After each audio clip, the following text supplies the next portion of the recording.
Today is February 10th, 2020. It's 9:52 in the morning, Monday morning. It's the start of a new week. Today is supposed to be the day where some businesses are going back to work, although it's very unclear who is going back to work. Even talking to some of the friends that I have here that work in various companies and office buildings, they said that they still haven't been notified whether or not they're going to work today.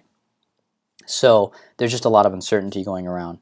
Um, let's go over first of all the official numbers. The cases have tripled since the last video I did. There are now 40,198 confirmed cases of coronavirus. There are 904 deaths, and that's also about 3 times the last time I did one of these videos, which was about a week ago. So you can see the growth there in just 7 days. What's life like here? Well, one thing that's important, I don't think I mentioned this before, is we live quite a distance from Wuhan, a good flight away from Wuhan. And yet we're being affected massively by what has happened there and possibly what is happening here. We just don't know the scope of it. Everything is being disinfected constantly. Outside smells like bleach. The elevators smell like bleach. People are walking around. Trucks are driving down the street spraying things down. There are so many extreme measures being taken that we've never seen before. China has never seen before. The world has never seen before. In some areas, even door-to-door temperature checks here in our city, although we haven't had that yet. We are getting calls telling us to stay indoors, to report any signs of a fever or sickness or whatever. And all of these things that are happening here and in other cities where I have friends that I've kept in contact with, it's really clear that this is being done on the scope of the entire country. It's not limited to Hubei province. And I think the news that you're probably reading is a little bit misleading in that sense, because a number that is constantly repeated is 50 million on lockdown. 50 million on lockdown.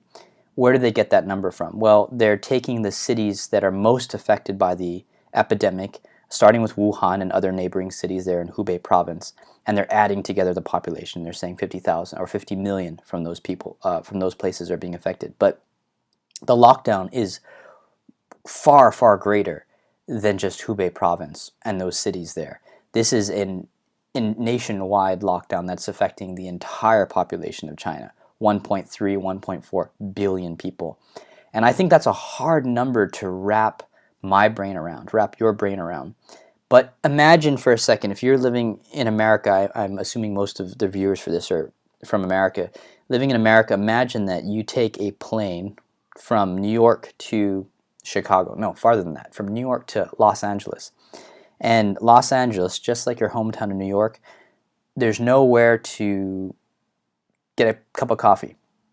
All the McDonald's are closed. All the shops are closed except for grocery stores. The things in the grocery stores are picked over. You take a car and you drive up the coast to San Francisco, and it's the same thing there. You go into Nevada, it's the same thing there. The scope of this is like that times 4. That's how big this quarantine, that's how big this lockdown is. It's absolutely unprecedented. And I think it's hard to get a sense of that without actually experiencing it and living here. And I think there's a lot of people that are sort of looking at this news coverage and saying, oh, they're just making a panic out of nothing. There's nothing to be worried about. Those numbers are so low. The flu kills more people every year than this coronavirus does. But to actually live here and see the measures being taken and knowing that China has never, ever taken these measures before really feels different. It helps you see that this is a much bigger thing than even we know, than even those official numbers. And we'll talk about those in a little bit. Last time we looked at the modeling numbers and how off they were with the reported figures, but today we'll look at some other things related to that. But first, some more things about how we're being affected here.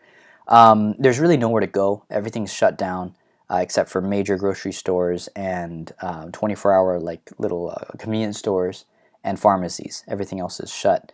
Most flights are canceled. Transportation is reduced. You really can't go to any other neighborhoods because if you don't live there, they won't let you in the gate. One big way we're affected. The other day, let me rewind. Here in China, you can't drink water out of the tap. There's too many pollutants and heavy metals. So you either can get a expensive reverse osmosis filter under your sink, and then you can drink water that's filtered through that, or you can do what we do and what most people opt to do, and you can order your water from a water delivery service. And what that it means is that you call them, and when you want water, they send a guy on a motorcycle piled high with jugs of water, and he comes to your house and he gives you the water, and you give him the money or the tickets or whatever. So that's how things have worked for years, as long as I've been here, 11 years. Um, but I've been calling the water delivery service for the last 2 weeks, and no one's picking up. The number is either disconnected or whatever. So I had no idea what's going on with water, getting a little worried about that.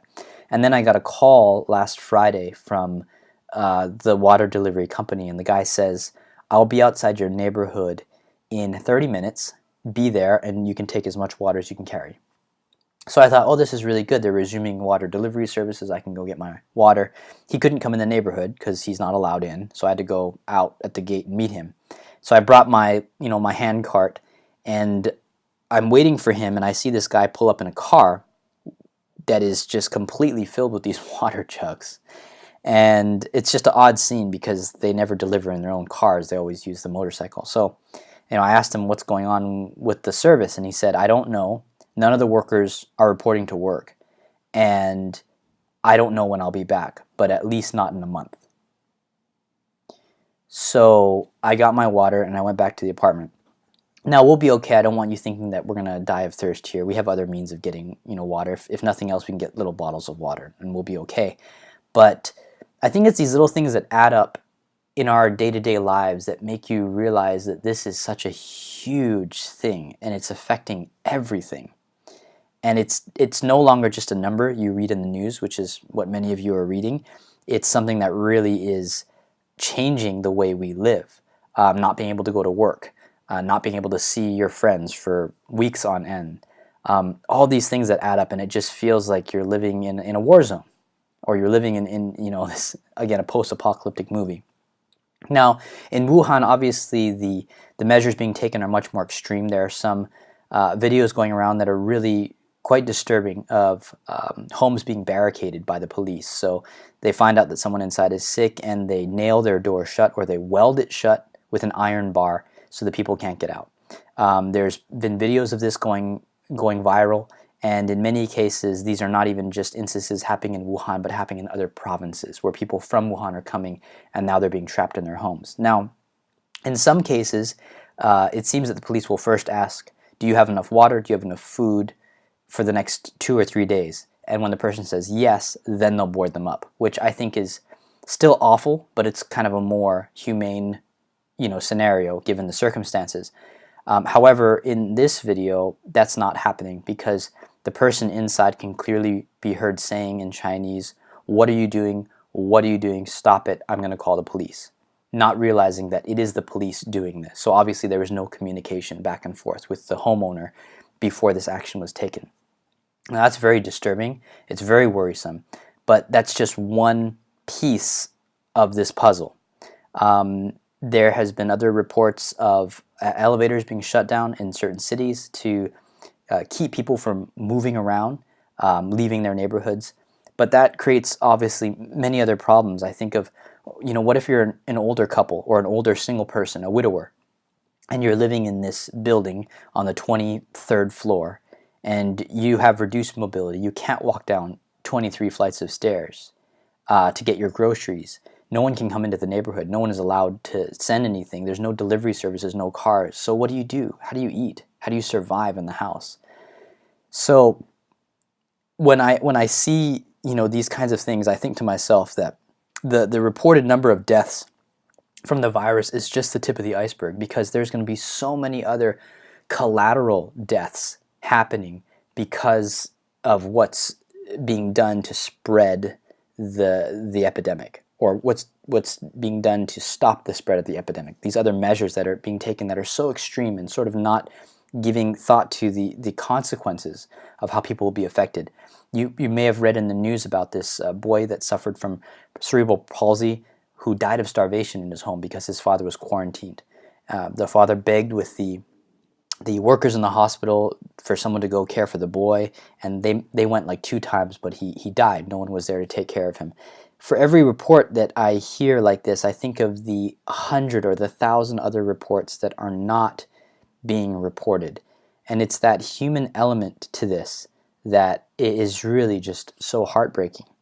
So this is unprecedented. The measures that China is taking to stop this thing is something that China has never seen before, but something the world has never seen before. So whether or not this thing will peak and then kind of fall, we don't know. It's still too early to tell. But from where I stand now, there's already so much damage that has been done. And as time goes on, it's likely, it's inevitable that we'll hear of more and more of these kind of horror stories that resulted from this coronavirus. Now let's look at one of the numbers now.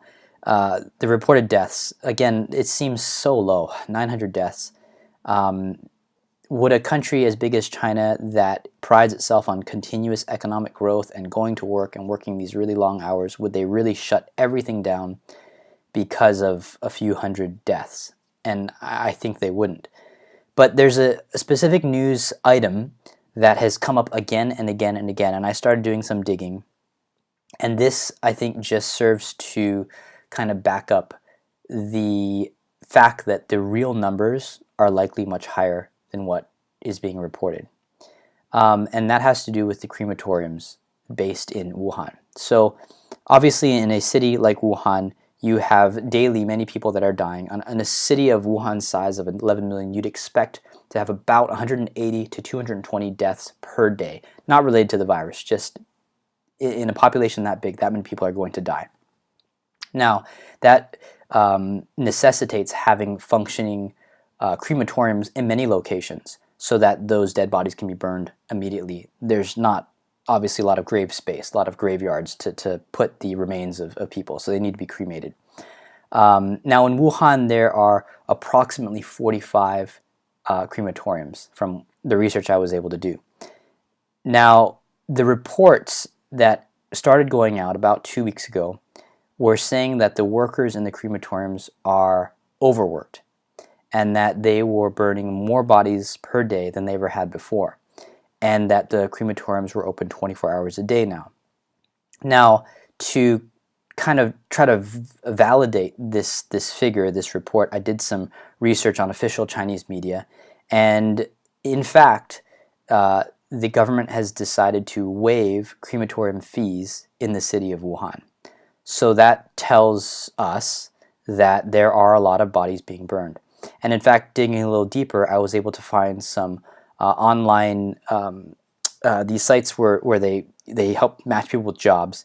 And one of the jobs that is needed there in Wuhan are for the crematorium workers, because there aren't enough workers to man the furnaces there. Now, you've got 45 crematoriums there in Wuhan. A crematorium can burn about 100 bodies a day, and they've been working 24 hours a day for the last 2 weeks. Now, if you do the math, and of course we can't be absolutely dogmatic on the figures because there's so many things we don't know here, but if those numbers are about right, then you're looking at about 50,000 bodies that have been burned in Wuhan in the last 2 weeks. Now that's a stark contrast from the few hundred that's being reported, but it really backs up other reports that we've seen. For example, reports that bodies are being burned faster than the families even know that a person is dead, or faster than a test can even be performed to see if this sick person has the virus or not. So that death toll could be much, much higher, but what's actually being reported is very low. These are things that, again, we can't validate, but putting all these pieces together, this is the direction the evidence is pointing in. And sadly, to me, it's not surprising, because again, the measures that are being taken here support astronomical numbers, very, very, very high numbers, in spite of those numbers not seeing the light of day. So I really hope that with this next week, things will start to take a turn for the better. I'm optimistic despite all of this news and all of these things going on. I am optimistic because so much has been done to try to curb the spread of this disease. People are definitely more cognizant of not being in large groups. They are more careful about washing their hands and disinfecting and decontaminating everything. We have trucks going on the street spraying things in bleach. So there's so much being done, and I'm hopeful that that'll be enough. But only time will tell. Whether those numbers continue to rise, then we'll know that it wasn't effective, and we'll have to go through all this again. But we'll see. This is a new week. The schools are still on hiatus. We don't know when the schools will be opened again. And many businesses, similarly, are closed until further notice. So we'll do our best to keep you up to date. But in the meantime, I think the main reason for doing this video is to help you to understand why this is such a large news event, and to not be dismissive of it when you see it being reported, and not think that this is just something being blown out of proportion, because the fact is it hasn't reached the proportion that it ought to be at. This should be a much bigger story than it is, but we'll see if it gets to that point. In any case, thanks for tuning in to this update, and we'll keep you updated as we can.